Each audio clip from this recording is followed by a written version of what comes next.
இன்றைய முக்கிய செய்திகள். தெலுங்கானா ஆளுநர், புதுச்சேரி துணைநிலை ஆளுநர் பதவிகளை ராஜினாமா செய்த தமிழிசை சவுந்தரராஜன் மக்களவை தேர்தலில் போட்டியிட உள்ளதாக தகவல் வெளியாகியுள்ளது.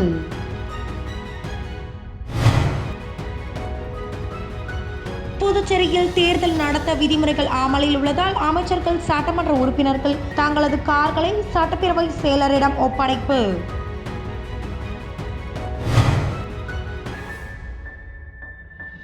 புதுச்சேரியில் 5 பேரிடம் ரூபாய் 16.6 லட்சம் பணத்தை மோசடி. சைபர் கிரைம் குற்றவாளிகளை போலீசார் தேடி வருகின்றனர்.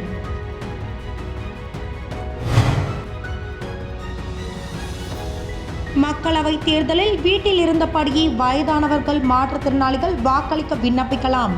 மாவட்ட தேர்தல் அதிகாரி தெரிவித்துள்ளார். தெலுங்கானா மற்றும் புதுவை மாநில துணைநிலை ஆளுநராக பதவி வகித்தவர் டாக்டர் தமிழிசை சவுந்தரராஜன். தமிழிசை சவுந்தரராஜன் பாராளுமன்ற தேர்தலில் களம் இறக்கப்படலாம் என்று கடந்த சில மாதங்களாக பேசப்பட்டு வந்த நிலையில் இன்று காலையில் தமிழிசை சவுந்தரராஜன் ஆளுநர் பதவியை ராஜினாமா செய்தார். இது பற்றி ஜனாதிபதி திரௌபதி முர்முவுக்கு அவர் தனது ராஜினாமா கடிதத்தை அனுப்பினார். ஜனாதிபதி முர்முவும் அவரது ராஜினாமா கடிதத்தை ஏற்றுக்கொண்டார். டாக்டர் தமிழிசை ஆளுநர் பதவியை ராஜினாமா செய்ததற்கு காரணம் வருகின்ற தேர்தலில் அவரை களம் இறக்க டெல்லி மேலிடம் விரும்புவதாக கூறப்படுகிறது. இந்த தேர்தலில் தென் சென்னை தொகுதியில் தமிழிசை சவுந்தரராஜன் போட்டியிட வாய்ப்பு இருப்பதாக கட்சி வட்டாரத்தில் பேசப்படுகிறது. தென் சென்னை அல்லது தென் மாவட்டங்களில் ஏதாவது ஒரு தொகுதியில் அவர் போட்டியிடுவார் என்று அவருக்கு நெருங்கிய வட்டாரர்கள் தெரிவித்துள்ளனர். தமிழிசை மீண்டும் அரசியலுக்கு திரும்பி இருப்பது ஜனதாவினர் இடையே உற்சாகத்தை ஏற்படுத்தியுள்ளது. புதுச்சேரியை சேர்ந்தவர் சையத் இப்ராஹிம். இவர் வங்கி கணக்கில் இருந்து இவருக்கு தெரியாமல் AEPS மூலம் ரூபாய் 20,000 பணத்தை எடுத்துள்ளனர். சுப்புலட்சுமி என்பவர் வங்கி கணக்கில் இருந்து ரூபாய் 54,000, அதே போல மணிகண்டன் என்பவரிடம் ஆன்லைன் மூலம் முதலீடு செய்தால் அதிகம் சம்பாதிக்கலாம் என கூறினார். அவரிடம் இருந்து ரூபாய் 12.50 லட்சம் மோசடி செய்துள்ளனர். இவரை அடுத்து புவனேஸ்வரி என்பவரிடம் ரூபாய் 1.96 லட்சம் பெற்று மோசடி செய்தனர். மேலும் புதுச்சேரியை சேர்ந்த காந்தராஜ் என்பவரிடம் கிரெடிட் கார்டு புதுப்பிக்க வேண்டும் என வங்கி அதிகாரி பேசுவது போல கிரெடிட் கார்டு விவரங்களை மர்ம நபர் வாங்கி அதன் மூலம் ரூபாய் 86,000 பணத்தை அவரது வங்கி கணக்கில் இருந்து எடுத்துள்ளனர். புகாரின் பேரில் சைபர் கிரைம் போலீசார் வழக்கு பதிந்து குற்றவாளிகளை தேடி வருகின்றனர். புதுச்சேரி மாவட்ட தேர்தல் அதிகாரியும் ஆட்சியருமான குலோத்துங்கன் வெளியிட்டுள்ள செய்திக்குறிப்பில், மக்களவை தேர்தலில் வயது முதிர்ந்தவர்கள் மற்றும் மாற்றுத்திறனாளிகள் உள்ளிட்டோர் வீட்டில் இருந்தபடியே தபால் மூலம் வாக்களிக்கும் வசதி ஏற்படுத்தி தரப்பட்டுள்ளது.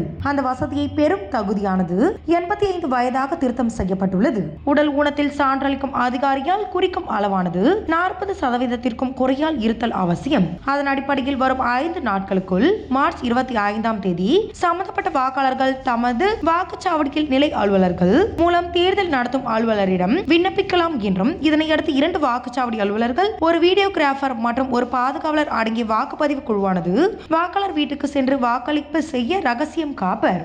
விண்ணப்பத்தில் உள்ள கைபேசி எண்ணில் குறுஞ்செய்தியாக வாக்குப்பதிவு குழு வருகை நாள் உள்ளிட்டவை தெரிவிக்கப்படும். தபால் வாக்குக்கு விண்ணப்பித்தவர்கள் பிறகு நேரடியாக வாக்களிக்க விரும்பினால் இயலாது என்றும், வாக்குப்பதிவு குழு வீட்டிற்கு வரும்பொழுது அங்கு இல்லாதவர்கள் வாக்களிக்க முடியாத நிலை ஏற்படும் என்றும், அத்துடன் வாக்குச்சாவடிகளில் வாக்களிக்க விரும்பும் முதியோர், மாற்றுத்திறனாளிகளுக்கான சாய்தளம், சக்கர நாற்காலிகள், காத்திருப்பு பகுதி, கழிப்பறைகள் ஆகியவை ஏற்படுத்தப்படும் என குறிப்பிடப்பட்டுள்ளது. புதுச்சேரி மூலக்குளம் பகுதி எம்ஜிஆர் நகரை சேர்ந்தவர் சாம் ஓமன் வர்கீஸ். கேரளத்தை பூர்வீகமாக கொண்ட இவர் பெரிய தொழிலதிபர்களுக்கு கடன் வாங்கி அதன் மூலம் கமிஷன் பெற்று வருவாய் ஈட்டும் தொழில் செய்து வருகிறார். கேரள மாநிலம் இடுக்கி மாவட்டத்தை சேர்ந்தவர் அனிஷ்குமார், வயது 48. புதுச்சேரி தனியார் நிறுவனத்தில் பணிபுரிகிறார். இருவரும் நண்பர்கள். அதன் அடிப்படையில் அனிஷ்குமார் தனது நிறுவனத்திற்காக ரூபாய் 10 கோடி கடன் தேவைப்படுவதாக கூறியுள்ளார். கடன் வாங்கி தருவதாக கூறிய சாம் ஓமன் வர்கீஸ் அதற்கு முன்பணம் செலுத்த வேண்டும் என கூறியுள்ளார். சாம் ஓமன் வர்கீஸ் கூறியதை நம்பிய அனிஷ்குமார் பல தவணைகளில் சாம் ஓமன் வர்கீஸின் வங்கி கணக்கில் மொத்தம் ரூபாய் 42.60 லட்சம் செலுத்தியதாக கூறப்படுகிறது. பணம் செலுத்திய பிறகும் கடனை சாம் ஓமன் வர்கீஸ் பெற்று தரவில்லை என்றும், மேலும் புதுச்சேரியில் இருந்து சாம் ஓமன் வர்கீஸ் வீட்டை காலி செய்துவிட்டு கேரளாவிற்கு சென்றதாகவும் கூறப்படுகிறது. இந்த மோசடி தொடர்பாக சாம் ஓமன் வர்கீஸ் மீது அனிஷ்குமார் புதுச்சேரி லாஸ்பேட்டை காவல் நிலையத்தில் புகார் அளித்தார். அதன் பேரில் போலீசார் வழக்கு பதிந்து விசாரணை நடத்தி வருகின்றனர். புதுச்சேரி பாராளுமன்ற மக்களவை தேர்தல் அறிவிக்கப்பட்டதை தொடர்ந்து புதுச்சேரியில் தேர்தல் மாதிரி நன்னடத்தை விதிகள் அமலுக்கு வந்துள்ளன. இந்த தேர்தல் நடத்தை விதிமுறைகளை கண்காணிக்க புதுச்சேரியின் பல்வேறு இடங்களில் 24 மணி நேரமும் செயல்படும் பறக்கும் படை மற்றும் சோதனை சாவடிகள் அமைக்கப்பட்டுள்ளன. இந்த சோதனை சாவடிகளில் தவளக்குப்பம், முள்ளோடி மற்றும் சோரியாங்குப்பம் ஆகிய பகுதிகளில் அமைக்கப்பட்டுள்ள சோதனை சாவடிகளை புதுச்சேரி மாவட்ட தேர்தல் அதிகாரி மாவட்ட ஆட்சியருமான குலோத்துங்கன் நேற்று இரவு நேரில் சென்று ஆய்வினை மேற்கொண்டார். அப்போது அங்கிருந்த வாகன சோதனை பதிவேட்டை பார்வையிட்டு சோதனை சாவடிகளுக்கு நியமிக்கப்பட்டுள்ள அலுவலர்களின் எண்ணிக்கை மற்றும் வருகை, பறக்கும் படையினர் மேற்கொண்டு வரும் தொடர் ஆய்வுகளின் விவரம் குறித்து கேட்டறிந்தார். மேலும் தேர்தல் நடத்தை விதிமுறைகள் அமலுக்கு வந்துள்ள நிலையில் சோதனை சாவடி அலுவலர்கள் மேற்கொள்ள வேண்டிய பணிகள் குறித்து உரிய அறிவுரைகளையும் வழங்கினார்.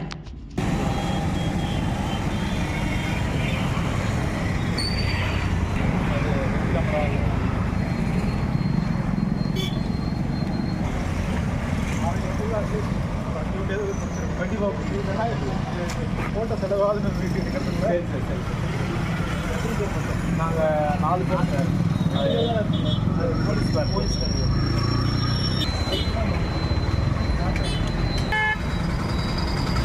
மத்திய அரசு அமல்படுத்தியுள்ள குடியுரிமை சட்டத்திற்கு நாடு முழுவதும் பல்வேறு அமைப்பினர் எதிர்ப்பு தெரிவித்து வருகின்றனர். பல கட்ட போராட்டங்களையும் நடத்தி வருகின்றனர். இதன் ஒரு பகுதியாக இன்று மத்திய அரசு அமல்படுத்தியுள்ள இந்திய குடியுரிமை சட்டத்தை ரத்து செய்ய வேண்டும், உடனடியாக திரும்ப பெற வேண்டும் என வலியுறுத்தி புதுச்சேரி வழக்கறிஞர்கள் சார்பில் நீதிமன்ற நுழைவாயில் முன்பு கண்டன ஆர்ப்பாட்டம் நடைபெற்றது. வழக்கறிஞர் பாலசுந்தரம் தலைமையில் நடைபெற்ற கண்டன ஆர்ப்பாட்டத்தில் 20க்கும் மேற்பட்ட வழக்கறிஞர்கள் கலந்து கொண்டு கோரிக்கைகளை வலியுறுத்தி கண்டன கோஷங்களை எழுப்பினர். வன்மையாக கண்டிக்கின்றோம். தேர்தல் அறிவிக்கின்ற ஒரு வார காலத்தில்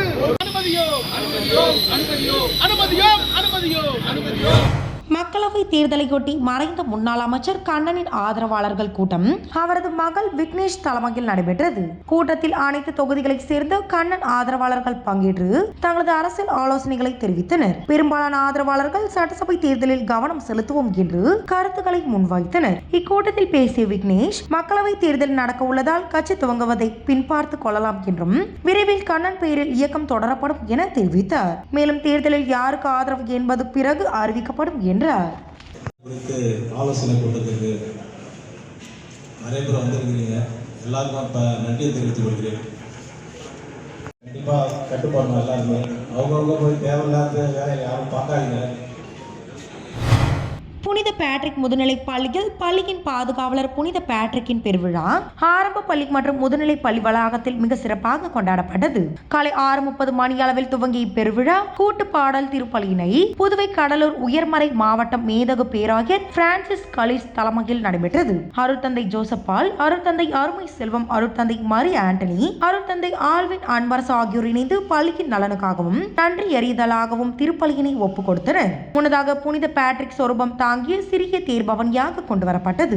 உலகம் முழுவதும் மார்ச் மாதம் 17ஆம் தேதி புனித பேட்ரிக்கின் திருவிழா கோலாகலமாக கொண்டாடப்பட்டு வருகிறது. புதுச்சேரிக்கு பெருமை சேர்க்கும் புனித பேட்ரிக் கல்வி நிறுவனம் இவ்விழாவினை வெகு சிறப்பாக வருடந்தோறும் கொண்டாடி வருவது அனைவருக்கும் அறிந்தது. இத்திருப்பலியின் போது மாணவர்கள், பெற்றோர்கள், ஆசிரியர்கள், ஆலோசனை குழு உறுப்பினர்கள், பள்ளியின் நலன் விரும்பிகள், புதுவை வாழ் மக்கள், பொதுத் தேர்வு எழுதி வரும் மாணவர்கள் ஆகியோரது நலனுக்காக சிறப்பாக வழிபாடு செய்யப்பட்டது. பள்ளியின் பாதுகாவலராம் புனித பேட்ரிக்கின் பெருவிழா ஏற்பாடுகளை தாளர் ஃபெட்ரிக் ரெஜிஸ், மருத்துவ இயக்குனர் சீட்டா பிரெட்ரிக், முதல்வர் அல்போன்ஸ் ஹில்டா ஆகியோர் தலைமையில் இருபால் ஆசிரியர் பெருமக்கள் சிறப்பான முறையில் செய்திருந்தனர்.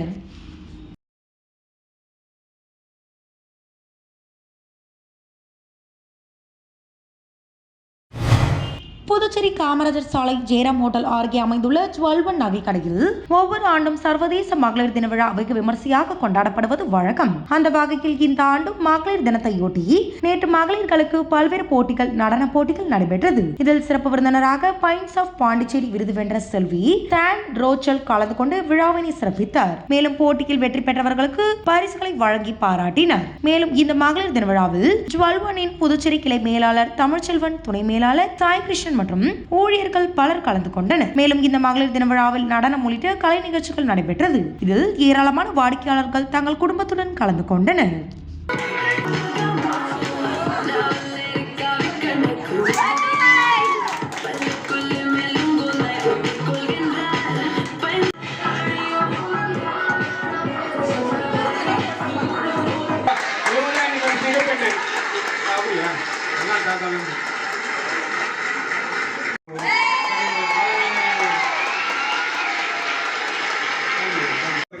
புதுச்சேரி முத்தியால்பேட்டை பகுதியில் அமைந்துள்ளது ஸ்ரீ முத்துமாரியம்மன் முத்தைய சுவாமி திருக்கோவில். இந்த திருக்கோவிலில் பாங்குனி உத்திர பெருவிழா 14ஆம் தேதி கொடியேற்றத்துடன் தொடங்கியது. பாங்குனி உத்திர திருவிழாவையொட்டி தினந்தோறும் இரவு பல்வேறு வாகன சேவை நடைபெற்று வருகிறது. இதனையொட்டி முருகப்பெருமான் வள்ளி தெய்வானையுடன் மின் விளக்குகளால் அலங்கரிக்கப்பட்ட ரத்தினத்தில் யானை வாகனத்தில் எழுந்தருளி திருவீதி உலா நடைபெற்றது. இதில் பக்தர்கள் பலரும் கலந்து கொண்டு முருகப்பெருமானை வழிபட்டு சென்றனர்.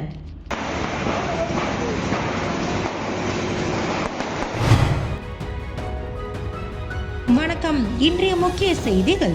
தெலுங்கானா ஆளுநர் புதுச்சேரி துணைநிலை ஆளுநர் பதவிகளை ராஜினாமா செய்த தமிழிசை சவுந்தரராஜன் மக்களவை தேர்தலில் போட்டியிட உள்ளதாக தகவல் வெளியாகியுள்ளது.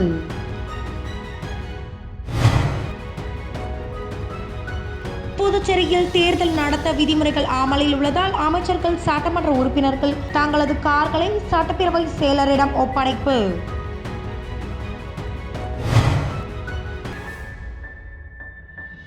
புதுச்சேரியில் 5 பேரிடம் ரூபாய் 16.6 லட்சம் பணத்தை மோசடி. சைபர் கிரைம் குற்றவாளிகளை போலீசார் தேடி வருகின்றனர்.